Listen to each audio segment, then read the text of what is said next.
কি ব্যাপার তুই দাঁড়িয়ে পড়লি কেন? তোকে কি আমি দাঁড়াতে বলেছি? ম্যাডাম যেমন 5 মিনিট লেট হয়েছে কফি আনতে, এই জন্য যে আপনি আমার লাগে এরকম জঘন্য ব্যবহার করবেন এটা তো আমার জানা ছিল না। মুখ সামনে কথা বল, দূরে যাস না, আমি তোর মালিক আর তুই সামান্য একটা ড্রাইভার। এটা ওইটা তো ভুলে যায় নাই, আপনিও ভুলে যায় না আমি যে একজন মানুষ, গরিব মানুষ দেখে তো ড্রাইভারের চাকরিটা করি। চাকরি করিস আর যতদিন তুই চাকরি করবি ততদিন আমার কথা শুনতে হবে। Got it?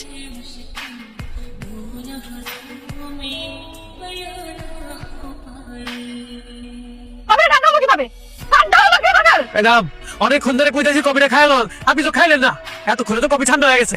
আবার আমার মুখে মুখে তর্ক করতেছিস? গাড়িটা পরিষ্কার কর। এই, কি করছিস তুই? ম্যাডাম কাপড় বের করতেছি, গাড়িটা তো বসে করা লাগবো। কোনো ময়লা কাপড় দিয়ে আমার গাড়ি পরিষ্কার কর।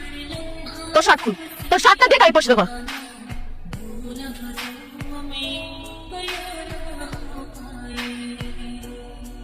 আয় গেল তোর।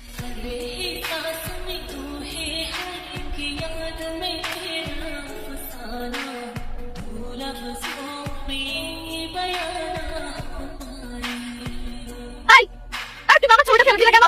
তোমার এত বড় সাহস?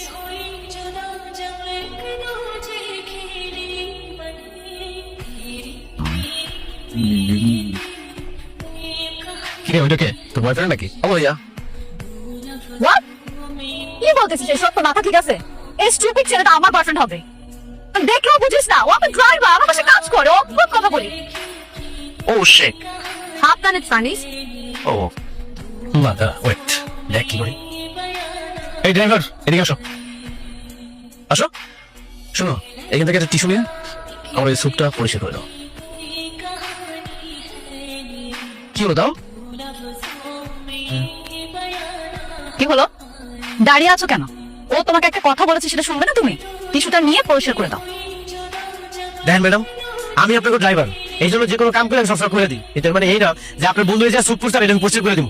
যেটা করতে বলছি সেটা কর। দেখেন আর একটা বার যদি আপনি উল্টাপাল্টা কথা বলবেন তাহলে কিন্তু আপনার জিপে তাই আমি ছিঁড়া পাবো। আপনি কি প্রতিবন্ধী নাকি? নিজে নিজে পরিষ্কার করতে পারেন না? তোর এত বড় সাহস, তুই আমার চোখের সামনে আমার ফ্রেন্ডকে অপমান করতেছিস? তুই জানিস এর পরিণাম কি হতে পারে? চাকরি থাকবো নাই তো ঠিক আছে, করলাম না আপনার চাকরি।